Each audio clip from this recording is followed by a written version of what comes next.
It feels like there are an overwhelming amount of topics that are controversial and which our nation is divided over at the moment. There's immigration. Some people want to build a wall, and some people want to allow diverse cultures to come into our nation. There's racial justice and police brutality. Some people deny that injustice even exists, where other people are seeing a rise in police attacking those of color. There's terrorism and Islam and what to do about that. Even sex, gender, and morality. Our understanding of it is changing in these times, and this has many people upset and concerned. So, as we, for instance, discuss sex, gender, and morality, we're talking about something that in the past seemed very black and white, like gender roles. But we're discussing them in a more nuanced manner. And we're looking into like whether those roles should be binary or non-binary. But why is it when we're discussing those issues in our society right now that we're stuck with an oppressive binary political system that causes us to be at each other's throats in America? See, I believe that the American political landscape is being held hostage by a minority of people who are two opposing wings.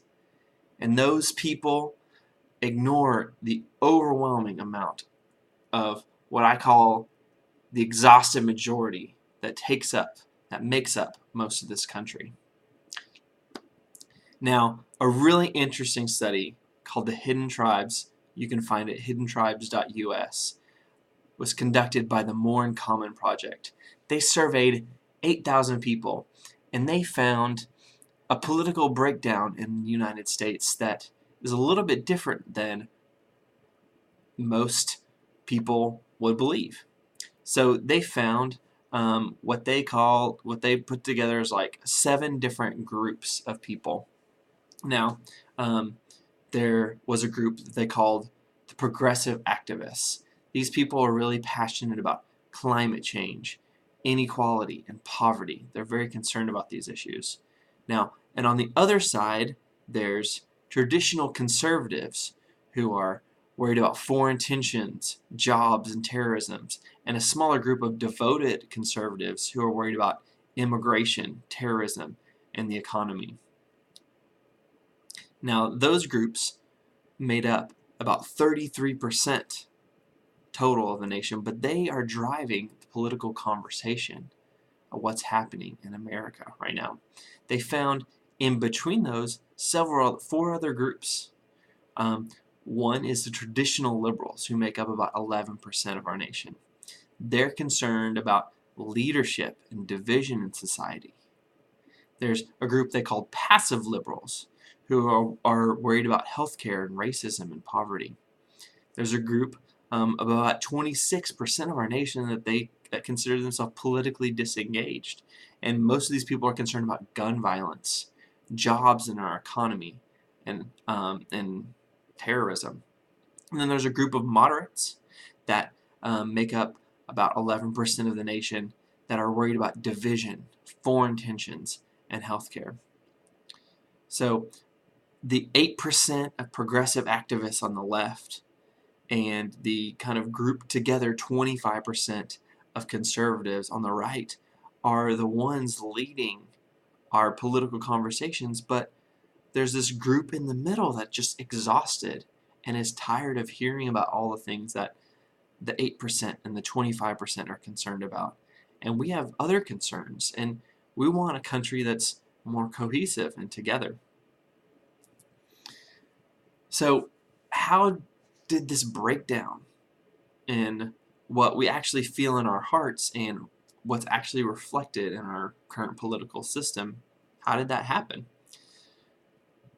Now, I did a look and I was like, oh, maybe this happens in a lot of other countries. Well, I did a survey of 30 other developed nations, including just all the EU members, the UK, and Canada.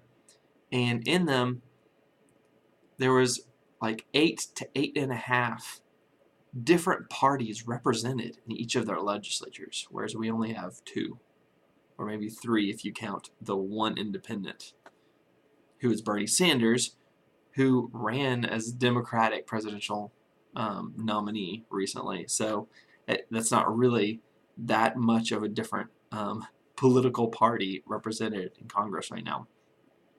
So all but 3 of those countries that I surveyed use some form of representation called proportional representation. And their political systems differ in ours in that when they vote, they don't necessarily vote for this person, whoever in a certain small area, and whoever winner takes all goes on wins. They actually vote for just the party, and then they take all the nation's party votes and then divide them up, and typically there's some kind of cutoff point, maybe like 5%, and any party that receives at least 5% of the national vote gets some proportional representation based on how many people voted for them. And then different groups have to get together and form coalitions to form the government. And it's a group of several parties, but this represents the interest of a lot more people than just 2 single parties that we have in America. And so how do we end up here? There's this interesting concept called de Verger's law. And basically, it states that based on how we do our first to the polling process, the logical outcome of it is our divided 2-party system. Now, a few other countries have similar systems. There's Malta, the UK, and Canada, but even in those countries, they're not completely represented by just 2 dominant parties. Malta maybe is the one that is, but in the UK, there's about 6 parties represented. In Canada, there's 4. Malta right now, there's 3 parties in the legislature. So one thing that America wasn't always like this. It wasn't always 2 parties, like the 2 parties that we have now. It's changed over time, but it's caused times of great tumultuism. And the last example is before the Civil War, it was the Democrats and the Whigs.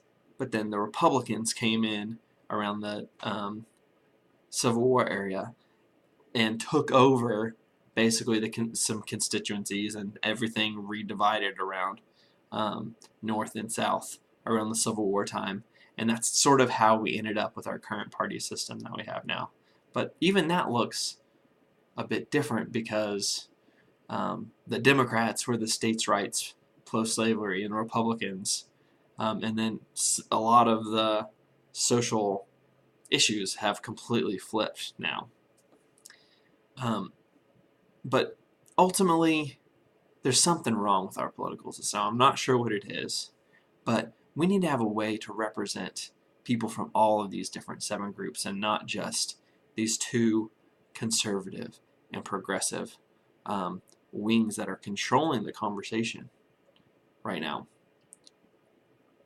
I want to tell you a little story about my friend. I don't know if he's my friend, but he's my friend's pastor. His name is Rob Ryersey. And I'm from Northwest Arkansas, and he is a pastor there of a small church. And he's always been interested in politics, and he's always voted Republican all his life. However, he noticed a lot of the issues that he was concerned about as a Christian didn't necessarily line up with the current Republican Party's values. So he considers himself a progressive Republican. He believes in low taxes, in small businesses, in a lot of things that are traditional conservative things, but he also believes in health care for all, free Medicare, getting corruption and money out of politics. So he actually recently ran for Congress in Northwest Arkansas against a very staunchly in there Republican in his congressional district, and he ran as a Republican in the primary trying to run against him. but he ran as a progressive Republican, and he refused to take any corporate contributions. He barely had enough money just from small donations to even cover the cost of filing to get on the ballot. But he ran, and he got like 7% of the vote in the primary. He didn't win. The other guy got nominated. So after that experience he went through, he was offered a job at a lobbying firm where the idea is essentially to reach out to Christians and appeal to them to vote for Democrats and progressives based on the social justice ideas that are involved in Christianity. And so he wrote a blog post on a website, and basically this group was a progressive, a left-sided perspective, and he reached out to them and said, "Hey, here's who I am. I consider myself a progressive Republican, and this is what it means to me as a progressive Republican, and this is why I'm moving from the Republican Party to the Democrat Party, and why I'm campaigning for Democrats." And just kind of telling out, and engaging as one of not just these staunch two parties, but in a transition and trying to figure out some new ways that we can interact as Americans. And I was just kind of dismayed by one of the top comments on this blog, and it basically said, when I heard he said he was a progressive Republican, I stopped right there. We cannot compromise with Nazis. This guy is deluded. He's insane. He is a Nazi. And essentially just calling him, because he considers himself Republican in some way, or he's always voted Republican, that he is a Nazi. And I tell you, this guy is the furthest from a Nazi that I've ever met in my life. He's just one of the most kindest, caring, compassionate, well thought through, well spoken people I've ever met in my life. And I don't share all the same political views as him, but this story just illustrates to me how much individuals like Rob can break out of traditional left and right Democrat-Republican molds.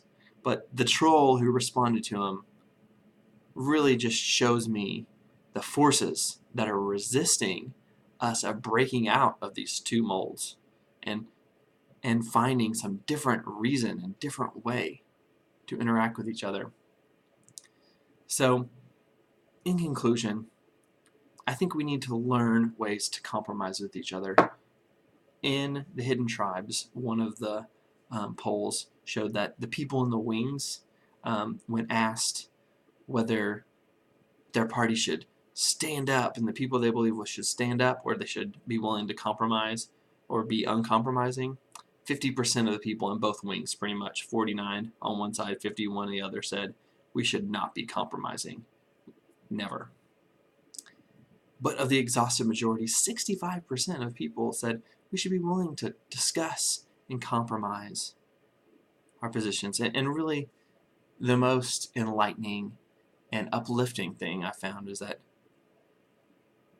when asked, is there too much political difference in our country, 77% of us said that we agree that the difference between Americans are not so great that we can't come together. So that's what I'm calling for us to do. We need to come together as Americans. We need to come together. If you identify as one of those members of the moderate, passive, or disengaged groups or tribes, we need to come together and wrest control of the narratives from these two wings of people. I implore you, vote third party. Don't buy into the lie that if you vote for a third party that you're just basically giving a vote to the side that you hate more. Like, we need to be able to put some people who are in the Green Party or who are libertarian or constitutionalists or whatever third parties that you identify more with than the traditional Democrats or Republicans. We need to put some of them in the House just to show that we can do this, and there are different perspectives in our nation that are valid. And really, I believe ultimately we need to pass a referendum to change our House of Representatives away from this first past the poll that is only used in a few countries and has caused our country to be so divided, to a more egalitarian proportional representation. I mean, people complain about the electoral college, and I mean, but that's just for one president. We need voices in Congress who represent us in our small constituencies, and individual, different, more nuanced of each of these 7 tribes. So please, I implore you to not let the wings have control, not let the Democrats and the Republicans have a chokehold on Congress anymore, but that us, as the exhausted minority, come together and let our voice be heard.